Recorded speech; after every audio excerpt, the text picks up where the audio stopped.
வணக்கம். நான் உங்கள்கிட்ட இப்போ இந்த எச்சிராஜா இருக்கல்ல, ஆராசா, இவர் பல இடத்துல ஒரு கிட்டத்தட்ட ஒரு 3 நாள் ஏன் இந்த இடத்துல இருந்திருக்காங்கல்ல, சம்பவ இடத்துல விட்டுட்டு ஏன் ராத்திரி பிரைவேட் ஃபிளைட்டை பிடிச்சி சென்னைக்கு வரணும்? அப்படி இவருக்கு என்ன அவசரம்னா, துபாயிலேருந்து ஒரு 3 நிமிஷம் பேட்டிக்காக வந்தவர் யாரு, துணை சிஎம். வந்த உடனே திருப்பி துபாய்க்கு போயிட்டாரு. அவரை யாரு வரலன்னு சொன்னா, ஏன் வரலன்னு சொன்னா, ஏன்னா உங்க ஆட்சி ஏன் வரலன்னு, ஏன்னா நாளைக்கு தெரியும் ஓட்டு கேட்க போக முடியாது, அதனால வாங்கன்னு சொல்லியிருக்கீங்க. நான் ஏன் ஓட்டு கேட்க வரீங்கன்னு கேட்கல, வர முடியாது, போக முடியாதுன்ற காரணத்தினால வெறும் 3 நிமிஷம் வீடியோக்காக வந்திருக்காரு. யாரு, துணை சிஎம். இவர் இருந்த சிஎம் ஆகட்டும், துணை சிஎம் ஆகட்டும், ஏசியோல 5 பேர் இறந்தாங்க, 71 பேர் அடிபட்டு ஹாஸ்பிட்டல் இருந்தாங்க. அவங்களை போய் பாக்குறதுக்கு யாருமே போல. இப்ப கேட்கறதெல்லாம் ஏன் வந்தீங்கன்னு கேட்கல, இந்த கள்ளச்சார ஷோ குடிச்சு இறந்தவங்களாகட்டும், ஏர் ஷோ நடந்து இறந்தவங்களாகட்டும், அப்பெல்லாம் எங்க போனீங்க, ஏன் போகல அப்படின்னு கேட்கறாங்க. நல்லா புரிஞ்சுக்கோங்க, இந்த கூட்டத்துக்கு ஏன் வந்தீங்க அப்படின்னு கேட்கல. யாராட்டும் வாங்க, வர்றவங்கள யாரும் வர வேணாம்னு சொல்ல, ஏன் வந்தீங்கன்னு கேட்கல. நல்லா புரிஞ்சுக்கோங்க, ஏன் விஷச்சாராயம் குடிச்ச ஆளுங்கள்ட்ட போகல இறந்தவங்கள்ட்ட, பிளஸ் இந்த ஏர் ஷோ நடந்து இறந்தவங்களுக்கு ஏன் போகல அப்படின்னு கேட்கறாங்களே தவிர இங்க ஏன் வந்தீங்கன்னு ஒவ்வொரு ஆளும் கேட்கல.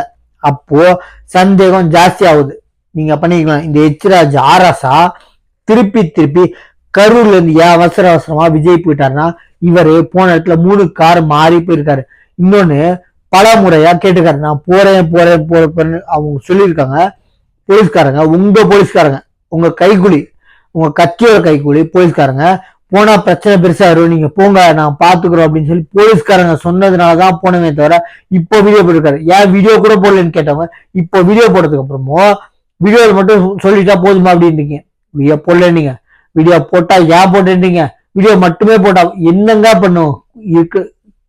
அதாவது மாமியார் உடைச்சா மஞ்சட்டி பொஞ்சட்டி மாதிரி மரும உடைச்சா இவர் உட்கார்ந்தா குத்தோன்னு வரல, நீங்க மாநாடு நடத்தினாரு, பரப்புரைக்கு வரல, நீங்க வந்தாரு. சனிக்கிழமை வரவே இல்லை, நீங்க சனிக்கிழமை வந்தாரு, சனிக்கிழமை மட்டுமே வர்றாரு நீங்க. ஏங்க அப்புறம் ஏன் நிக்கல இந்த இடத்த? பல பேர் ஏன் அவர் சொல்றாரு,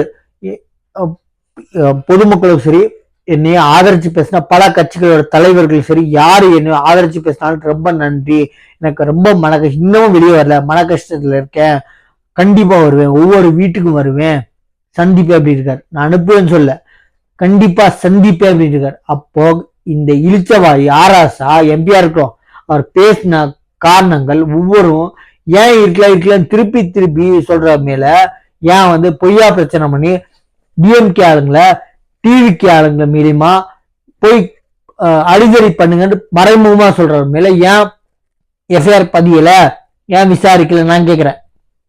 ஆர்எஸ்ஏ ராசா மேல எம்பின்னு விட்டீங்களா, இல்ல டிஎம்கே எம்பின்னு விட்டீங்களா? கைக்குலியா இருக்கிறதுனால நான் சொல்றேன், உங்க டிஎம்கே ஆட்சி காலம் எந்த ஆட்சியா இருக்கும், ஆட்சி காலம் 5 வருஷம், ஏன் ஒரு ஆட்சியில இருக்க உங்களுக்கு கைக்குலியா போறீங்கன்னு தெரியல போலீஸ்காரங்க.